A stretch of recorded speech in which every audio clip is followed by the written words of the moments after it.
अस्सलाम वालेकुम स्टूडेंट्स, आप देख रहे हैं house of college physics by Abdul Majid. आज का हमारा लेक्चर है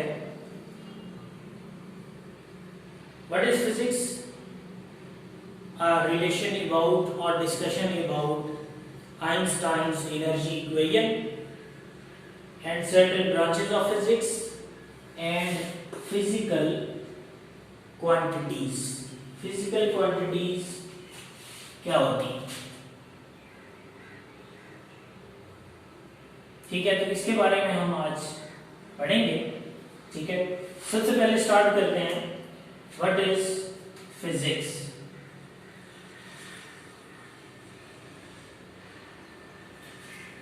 प्रीवियस लेक्चर में हमने डिस्कस किया physics is a branch of science that deals with the matter and energy. ये वो ब्रांच है जो मैटर और एनर्जी को डील करती है।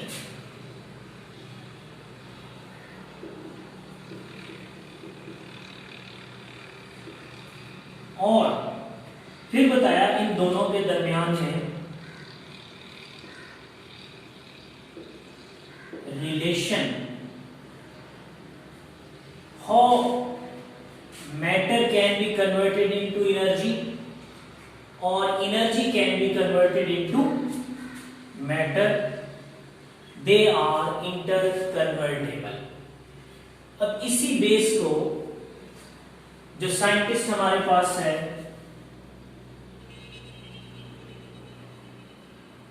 एल्बर्ट आइंस्टाइन, इसने एक बहुत, आप कहते हैं कि एक फिजिक्स की बेस बता दी कि जिस इक्वेशन पर पूरी फिजिक्स बेस करती है, ठीक है।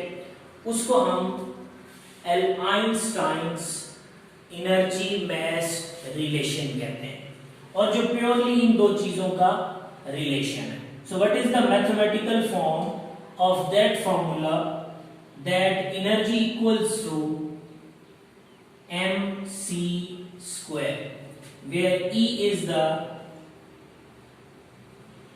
energy, that is mass or matter, and this is speed of light। अब इस इक्वेशन का मतलब ये है कि when an object moves with the speed of light, then the mass of that object will be converted into energy। अगर वो move नहीं कर रहा तो इसका मतलब है कि उसके पास एनर्जी तो है, but we can get it out, हम उसको बाहर नहीं निकाल सकते या गेन नहीं कर सकते, ठीक है।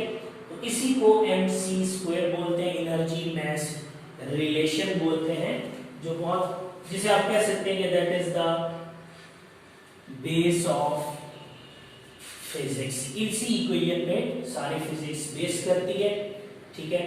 फॉर एग्जांपल अगर आपसे पूछ लिया जाए कि 1 kg of mass possesses what amount of energy, अगर आपको बता दिया जाए कि आपके पास 1 kg ऑफ मास है, तो how can you calculate the possessed energy of that 1 kg of mass? You have to simply put the value in this equation, then you have the answer equals to mc square, mass is 1, c having the value 3 into 10 raised to power 8 with square, so E equals to 9 into 10 raised to power 16 of joule।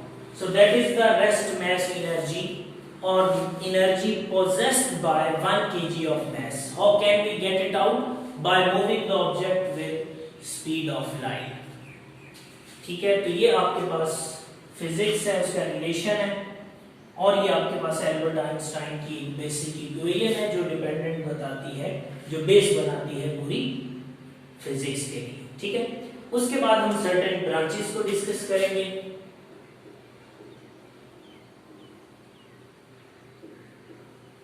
So there are number of branches of physics जो हम यहां पे discuss करेंगे, ठीक है। तो सबसे पहले आप ले लें मॉलिक्यूलर फिजिक्स ऐसी फिजिक्स जिसमें हम मॉलिक्यूल्स को डिस्कस करते हैं।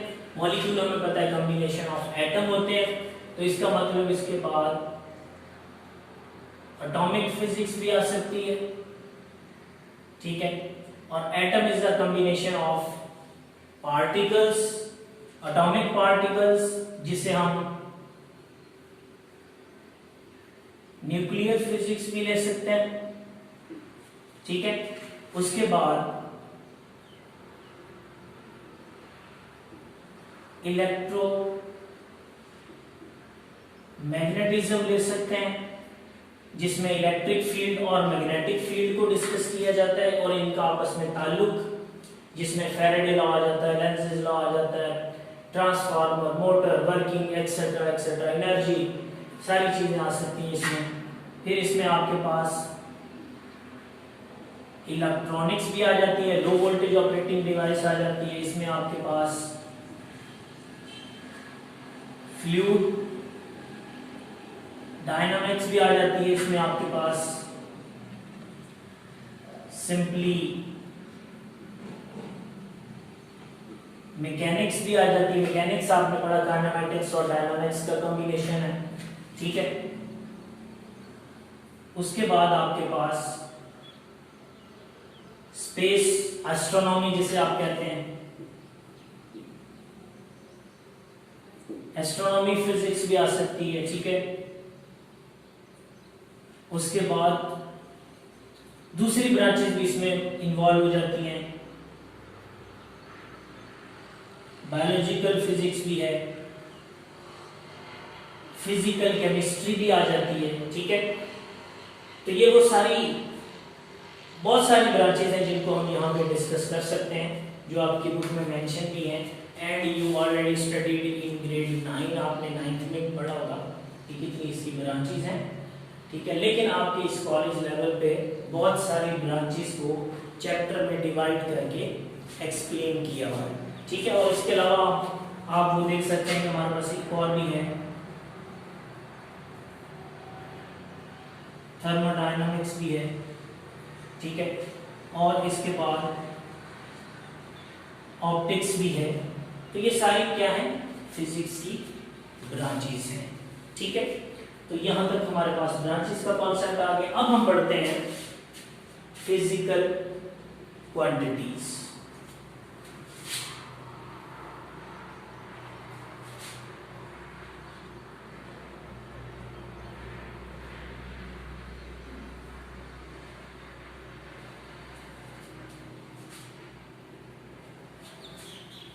फिजिकल क्वांटिटीज क्या होती हैं, किसी भी फंडामेंटल क्वांटिटी को मेंशन करने के लिए, किसी एक्सपेरिमेंटल रिजल्ट को जो हम फिजिक्स में परफॉर्म करते हैं उसके रिजल्ट्स को मेंशन करने के लिए हमें फिजिकल क्वांटिटी की जरूरत पड़ती है, ठीक है। तो अगर हम इसकी डेफिनेशन करें फिजिकल क्वांटिटीज की, any particular quantity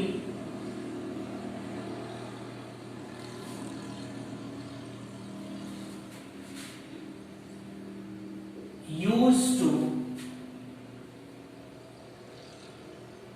express the law of physics is called physical quantity. अब लॉ ऑफ फिजिक्स क्या होता है कि हमने प्रीवियसली पढ़ा लेक्चर में कि जो नेचर ह्यूमन है वो क्या करता है, ऑब्जर्वेशन से एक्सपेरिमेंट, एक्सपेरिमेंट से रिजल्ट। जब रिजल्ट बनते हैं तो उनसे लॉज भी बनते हैं।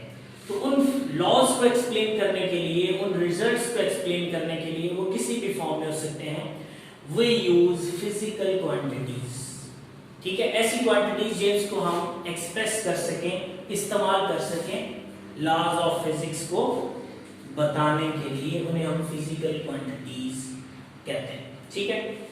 तो अब हमारे पास इसकी आती हैं टाइप्स।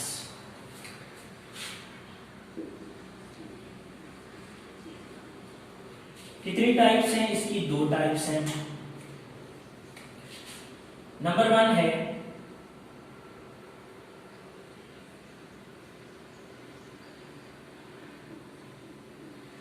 Base quantities. ठीक है, अब ये एक मिनिमम नंबर ऑफ क्वांटिटीज हैं जिसकी बेस पे हम बाकी सारी क्वांटिटीज को एक्सप्लेन कर सकते हैं। ठीक है, तो अगर हम इसकी डेफिनेशन करें तो minimum number of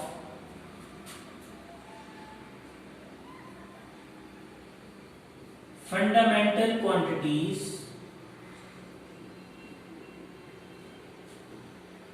on the basis of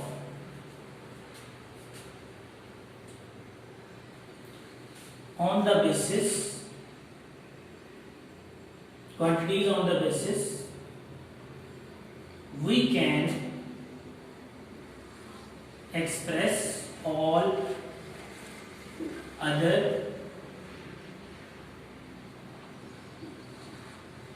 quantities. ये हमारे पास एक ऐसी क्वांटिटीज हैं जिसकी बेस पे हम बाकी सारी क्वांटिटीज को एक्सप्लेन कर लेते हैं। ठीक है, तो इसे हम बेस क्वांटिटी कहते हैं। बेस क्वांटिटीज जो है वो हम आगे पढ़ेंगे। हमारे पास 7 बेस क्वांटिटीज हैं। ठीक है, और उसकी एक्सप्लेनेशन भी आएगी, वो भी हम पढ़ेंगे। तो इसमें हमारे पास एक एग्जांपल पढ़ लेते हैं, mass, length and time. So these are the examples of base quantities. और दूसरी जो हमारे पास टाइप है वो हमारे पास है derived quantities. derived quantities क्या है? which are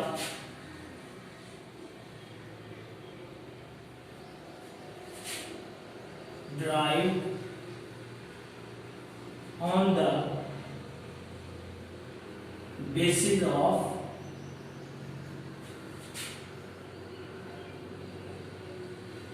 base quantities।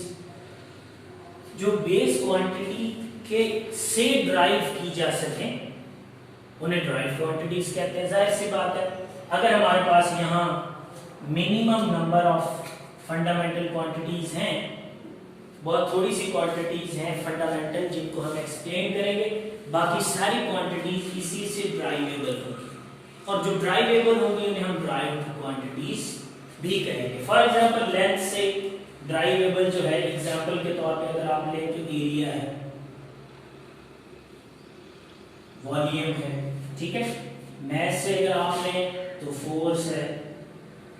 तो ये सारी चीजें क्या हैं? ये सारी क्वांटिटीज जो बेस के अलावा होंगी वो ड्राइव्ड होंगी, और उनको ड्राइव कहां से किया जाएगा? They are derived from base quantities. ठीक है, तो ये हमारे पास आज का लेक्चर एंड होता है। ठीक है, तो इसमें हमने क्या क्या डिस्कस किया, एक जनरल रिव्यू कर लेते हैं। फिजिक्स क्या है, मैटर और एनर्जी, इनका relation, Albert Einstein's famous energy mass relation, that is equal to mc square. E is the energy, mass and c is the speed of light, that is the constant for vacuum।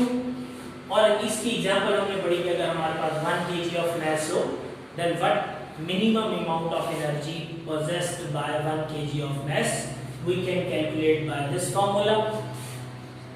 And secondly, the branches, there are number of branches of physics: molecular, atomic, nuclear, electromagnetism, electronics, fluid mechanics, space astronomy, biological, thermodynamics, optics, wave, sound wave, ये सारी branches के तौर पे इस्तेमाल होती हैं। Physical quantities क्या होती हैं? Any physical quantity used to express the laws of physics. Physics के लॉज को बताने के लिए हम जो टर्म्स इस्तेमाल करते हैं, जो अल्फाबेट्स या कोई और डिजिट्स इस्तेमाल करेंगे, अल्फाबेट्स इस्तेमाल करेंगे, उनको हम फिजिकल क्वांटिटी का नाम देंगे। दो इसकी टाइप्स हैं, बेस क्वांटिटीज और आपके पास ड्राइव क्वांटिटीज हैं, ठीक है। तो इन बेस क्वांटिटीज को हम क्या कहते हैं, minimum number of fundamental quantities, ठीक है। On the basis we can express all other quantities, mass, length और time. Drive quantities are on the basis of which we can drive. They are derived from base quantities. Drive quantity कहते हैं area, volume and force, etc. ठीक है। तो hopefully आपने इस basic concept को about branches and physical quantity understand किया होगा। अगले लेक्चर तक के लिए